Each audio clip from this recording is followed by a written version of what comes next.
ये पूरे केस में एक आदमी ने बहुत टेरिंग से और ईमानदारी से काम किया, जिसका फल भोग रहा है,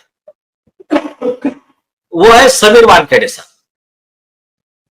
इस व्यक्ति ने उठा के अरेस्ट करके ला लिया रिया चक्रवर्ती को, और बाद में फिर ये सब पूरा लॉबी टूट पड़ा, और समीर वानखेड़े साहब के खिलाफ में केस बना के उनका ट्रांसफर कराया, उनको ही हरेसमेंट, उनके ऊपर ये पार करवा रहे हैं सीबीआई ईडी का। ये तो ये जो हुआ ना, तो अब ये समझ लेने का कि वो कितना, जितना ज्यादा ये चिल्लाए, मतलब कितना ज्यादा डेयरिंग से, ईमानदारी से काम किया समीर वानखेड़े साहब।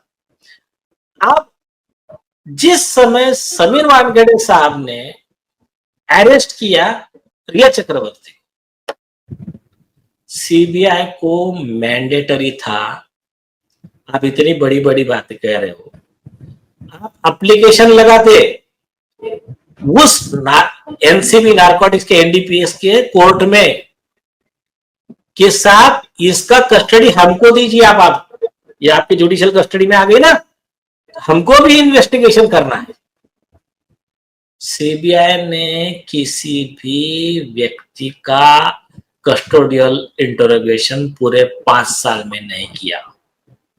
उनको लगता है ये देश की जनता बेवकूफ है।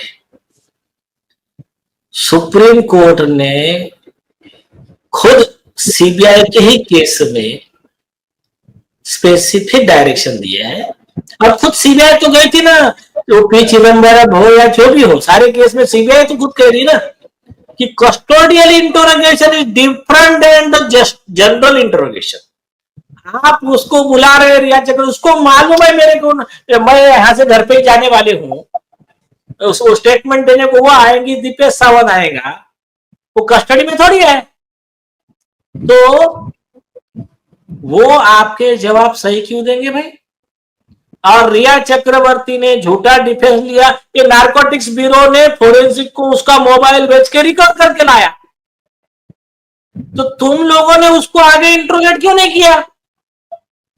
जब हम पीछे लगकर हमने एसआईटी का कस्टडी करवा के लिया महाराष्ट्र में, अपने supreme court high court litigant association के पीआईएल के बाद में उसको लेकर आ रहा है सीबीआई, ये दिखाने के लिए कि देखो देखो अभी एसआईटी बन चुका है, अब रिया भाग सकती है। 26/12/2023 का सीबीआई का एफिडेविट है कि रिया भाग सकती है, और स्पेसिफिक है, कोर्ट के ऑर्डर में है कि दिशा के केस के इन्वेस्टिगेशन में सुशांत सिंह के केस से कनेक्शन मिल सकता है, इसलिए रिया भाग के जाने के लिए उतावली हो रही है। ये पार्ट ऑफ द ऑर्डर है। आप बताइए, दिसंबर 2024 और मार्च में क्लोजर रिपोर्ट फाइल करने की खबर चला दी, क्लोजर रिपोर्ट फाइल हुई नहीं है, लेकिन इन्होंने फैला दी और उसका खंडन भी नहीं किया। हाँ, खंडन भी नहीं किया। तो ये जो जिस तरह से काम किया है ना, इन्होंने बहुत ज्यादा डिसअपॉइंट किया है। और जो कल आपने केस बताया था शिल्पी जैन का, उसका तो शॉकिंग है। सीबीआई फोरेंसिक का रिपोर्ट बुलाती है हैदराबाद से, फोरेंसिक लिख कर देती है कि कई लोगों ने गैंगरेप किया है, सीबीआई उनको ये मांगती है, तुम अब आपका ये दीजिए हमको फोरेंसिक इन्वेस्टिगेशन के लिए, आप आइए, साधु यादव या कौन थे उसमें जो भी थे। तो उसके बाद में 4 साल के बाद में वही सीबीआई रिपोर्ट में लिख कर देती है कि ये सुसाइड का केस है, अरे गैंगरेप का क्या हुआ। तो ये जो है ना, जो ऐसे कुछ डिसऑनेस्ट अधिकारी है, ये डिपार्टमेंट को पूरा बदनाम करते हैं। इसका कॉग्निजेंस अमित शाह जी ने लेना चाहिए। बस अभी तो अभी ये तो सुनिए, ये एक पार्ट हो गया। मैं ये निगेटिव बातें बाजू में रखी, ठीक है, जो ये फेयर एनालिसिस बता दिया, लेकिन कुछ एरिया रहते जहां पर ना ये स्टेट एजेंसी रहती है, ना सीबीआई रहती है, वहां पर सिर्फ कोर्ट होता है।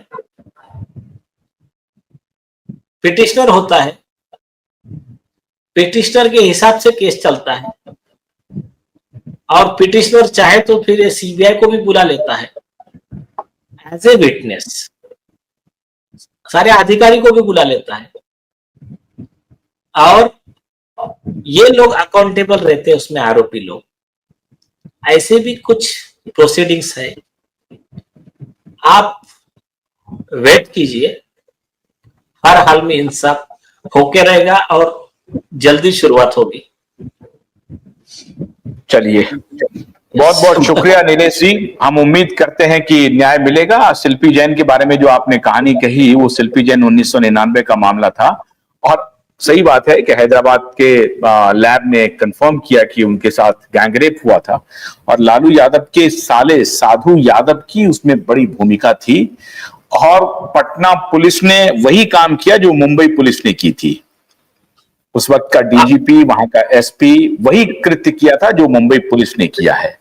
और मैं विनम्रता से ये कहना चाहूंगा कि सीबीआई को, अगर सुप्रीम कोर्ट ने कहा था कि पैरट हो आप, लेकिन मुझे तो लगता है कि सेंट्रल ब्यूरो ऑफ करप्शन धीरे धीरे सीबीआई बनता जा रहा है, और इसमें जो कोई भी लोग डिप्यूटेशन पे आते हैं या इस कैडर में जाते हैं, क्योंकि ये तो नामुमकिन है।